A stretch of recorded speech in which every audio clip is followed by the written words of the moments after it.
Hello the Striker. Our feature video for today is about shamanism. For those familiar in that are curious about what is the origin of that. And for those who's not, are you aware of this? So now let's start our video for today. Shamanism is a religious practice that involves a practitioner who is believed to interact with a spirit world through altered states of consciousness, such as trance. Their goal of this is usually to direct these spirits or spiritual energies into the physical world, for healing or another purpose. Beliefs and practices categorized as shamanic have attracted the interest of scholars from a variety of disciplines, including anthropologists, archaeologists, historians, religious studies scholars, philosophers and psychologists. Hundreds of books and academic papers on the subject have been produced, with a peer-reviewed academic journal being devoted to the study of shamanism. In the 20th century, Westerners involved in countercultural movements created modern magico-religious practices influenced by their ideas of indigenous religions from across the world, creating what has been termed neo-shamanism or the neo-shamanic movement. It has affected the development of many neo-pagan practices, as well as faced a backlash and accusations of cultural appropriation, exploitation and misrepresentation when outside observers have tried to represent cultures to which they do not belong. The word shamanism probably derived from the Tungusic word shaman, meaning one who knows. The modern English word is from the Evenki word shaman, most likely from the southwestern dialects spoken by the Simivenki peoples. The Tungusic term was subsequently adopted by Russians interacting with the indigenous peoples in Siberia. It is found in the memoirs of the exiled Russian churchman Ivakam. The word was brought to Western Europe in the late 17th century by the Dutch traveller Niels Whitson, who reported his stay and journeys among the Tungusic and Samoyedic-speaking indigenous peoples of Siberia in his book No Ordenost Tatar, 1692. Adam Brand, a merchant from Lubeck, published in 1698 his account of a Russian embassy to China. A translation of his book, published the same year, introduced the word shaman to English speakers. The etymology of the Evenki word is sometimes connected to a Tungus root. To know this has been questioned on linguistic grounds. The possibility cannot be completely rejected, but neither should it be accepted without reservation, since the assumed derivational relationship is phonologically irregular. Note especially the vowel quantities. Other scholars assert that the word comes directly from the Manchu language, and as such would be the only commonly used English word that is a loan from this language.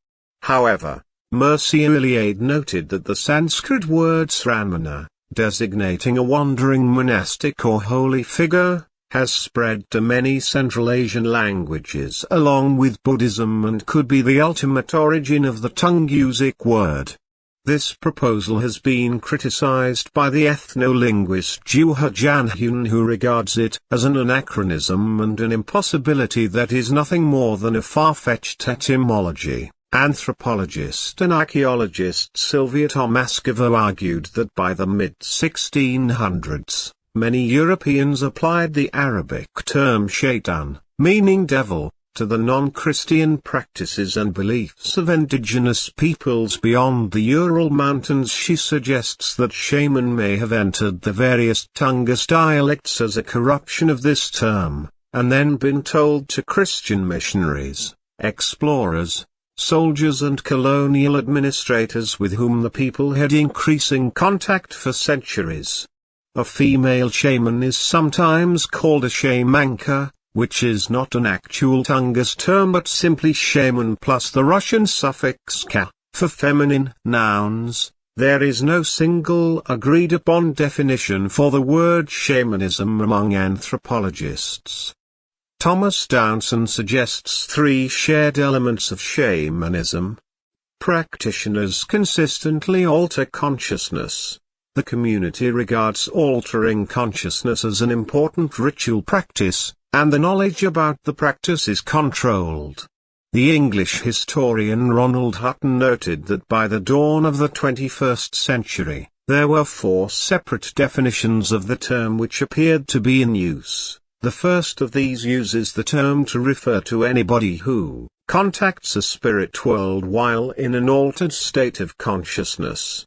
The second definition limits the term to refer to those who contact a spirit world while in an altered state of consciousness at the behest of others. The third definition attempts to distinguish shamans from other magico-religious specialists who are believed to contact spirits, such as mediums, witch doctors, spiritual healers or prophets, by claiming that shamans undertake some particular technique not used by the others. Problematically, scholars advocating the third view have failed to agree on what the defining technique should be.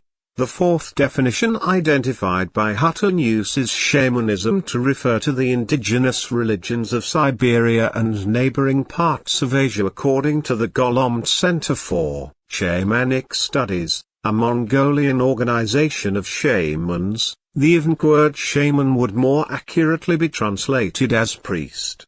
According to the Oxford English Dictionary, a shaman is someone who is regarded as having access to, and influence in, the world of benevolent and malevolent spirits, who typically enters into a trance state during a ritual, and practices divination and healing. The word shaman probably originates from the Tungusic Evenki language of North Asia. According to ethnolinguist Juha Janhun, the word is attested in all of the Tungusic idioms such as Nejidal, Lamut, Yud, Oki, Nanai, Ilcha, Ok, Manchu and Alcha, and nothing seems to contradict the assumption that the meaning shaman also derives from Proto-Tungusic and may have roots that extend back in time. At least 2 millennia the term was introduced to the West after Russian forces conquered the shamanistic Khanate of Kazan in 1552. The term shamanism was first applied by Western anthropologists as outside observers of the ancient religion of the Turks and Mongols, as well as those of the neighboring Tungusic and Samoyedic-speaking peoples. Upon observing more religious traditions across their world, some Western anthropologists began to also use the term in a very broad sense. The term was used to describe unrelated magico-religious practices found within the ethnic religions of other parts of Asia, Africa, Australasia and even completely unrelated parts of the Americas, as they believed these practices to be similar to one another, while the term has been incorrectly applied by cultural outsiders to many indigenous spiritual practices. The words shaman and shamanism do not accurately describe the variety and complexity that is indigenous spirituality. Each nation and tribe has its own way of life, and uses terms in their own languages. Shamanism encompasses the premise that shamans are intermediaries or messengers between the human world and the spirit worlds. Shamans are said to treat ailments and illnesses by mending the soul. Alleviating traumas affecting the soul or spirit are believed to restore the physical body of the individual to balance and wholeness. Shamans also claim to enter supernatural realms or dimensions to obtain solutions to problems afflicting the community. Shamans claim to visit other worlds or dimensions to bring guidance to misguided souls and to ameliorate illnesses of the human soul caused by foreign elements. Shamans operate primarily within the spiritual world, which, they believe, in turn affects the human world. The restoration of balance is said to result in the elimination of the ailment. There are many variations of shamanism throughout the world, but several common beliefs are shared by all forms of shamanism. Common Beliefs identified by spirits exist and they play important roles both in individual lives and in human society. The shaman can communicate with the spirit world. Spirits can be benevolent or malevolent. The shaman can treat sickness caused by malevolent spirits. The shaman can employ trances-inducing techniques to incite visionary ecstasy and go on vision quests. The shaman's spirit can leave the body to enter the supernatural world to search for answers. The shaman evokes animal images as spirit guides, omens, and message bearers. The shaman can perform other varied forms of divination, scry, throw bones or runes, and sometimes foretell of future events. As Alice Kehoe notes, Iliad's conceptualization of shamans produces a universalist image of indigenous cultures, which perpetuates notions of the dead, or dying, Indian as well as the noble savage. Shamanism is based on the premise that the visible world is pervaded by invisible forces or spirits which affect the lives of the living, although the causes of disease lie in the spiritual realm, inspired by malicious spirits. Both spiritual and physical methods are used to heal. Commonly, a shaman enters the body of the patient to confront the spiritual infirmity and heals by banishing the infectious spirit. Many shamans have expert knowledge of medicinal plants native to their area, and an herbal treatment is often prescribed. In many places shamans learn directly from the plants, harnessing their effects and healing properties, after obtaining permission from the indwelling or patron spirits. In the Peruvian Amazon basin, shamans and curanderos use medicine songs called icaras to evoke spirits. Before a spirit can be summoned, it must teach the shaman its song. The use of totemic items such as rocks with special powers and an animating spirit is common.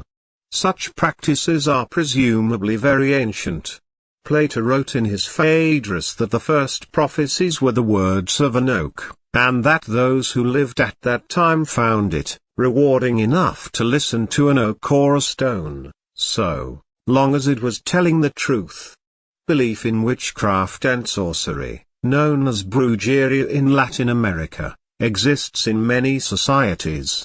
Other societies assert all shamans have the power to both cure and kill. Those with shamanic knowledge usually enjoy great power and prestige in the community, but they may also be regarded suspiciously or fearfully as potentially harmful to others by engaging in their work. A shaman is exposed to significant personal risk as shamanic plant materials can be toxic or fatal if misused. Spells are commonly used in an attempt to protect against these dangers, and the use of more dangerous plants is often very highly ritualized.